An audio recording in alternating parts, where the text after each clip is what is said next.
Madame la Présidente, la région Occitanie est aujourd'hui la première région bio de France en nombre d'agriculteurs, d'hectares et en termes de production.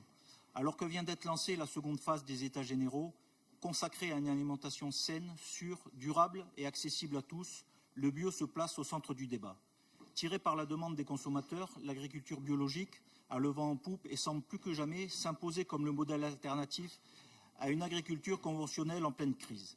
Manger des aliments sains, ayant du goût et produits le plus naturellement possible, est devenu l'une des préoccupations majeures des consommateurs.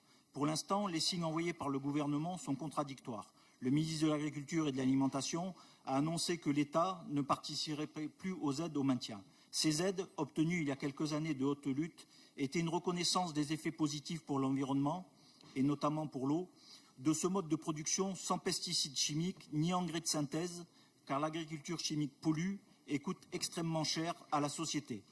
Traitement des pollutions, santé publique, dégradation de l'environnement, perte de biodiversité, réchauffement climatique. De son côté, le chef de l'État a confirmé l'objectif d'introduire 50% d'aliments estampillés biologiques ou affichant un label dans la restauration collective d'ici à 2022. Une ambiguïté de plus dans le discours du gouvernement. Retirer les aides sans le moindre préavis va conforter les agriculteurs dans leur sentiment qu'ils ne peuvent faire confiance à l'État. N'aider que la conversion, c'est encourager l'effet d'aubaine recherché par certains au détriment de ceux dont la démarche correspond à une volonté de changement de modèle agricole. Cette décision annonce une baisse des surfaces en bio, à l'instar de ce qui s'est passé en Grande-Bretagne, moins 29% depuis 2010, car l'investissement pour passer au bio est tant important. Les producteurs intéressés ne sauteront pas le pas s'ils ne sont pas assurés d'un soutien financier pour leur maintien, ce qui aura pour conséquence une augmentation des importations avec des produits bio et répondant à des normes différentes. Pour compenser cette aide, le gouvernement propose la création d'un fonds privé qui accompagnerait la filière bio et qui serait financé par exemple par les distributeurs qui rogneraient volontairement leurs marges. Une usine à gaz qui ne fonctionnera certainement jamais.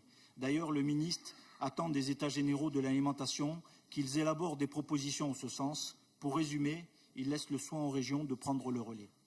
Les agriculteurs bio de la région Occitanie subissent une véritable pression financière depuis 2015, où déjà les subventions avaient été rognées avec effet rétroactif, sans oublier que les aides de la PAC 2015 et 2016 n'ont toujours pas été soldées. La région doit compenser le manque de l'État, car le versement des fonds FEDER est conditionné à un engagement politique, des politiques publiques, à hauteur de 25%.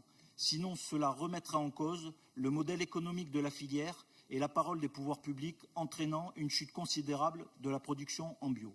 Je vous remercie.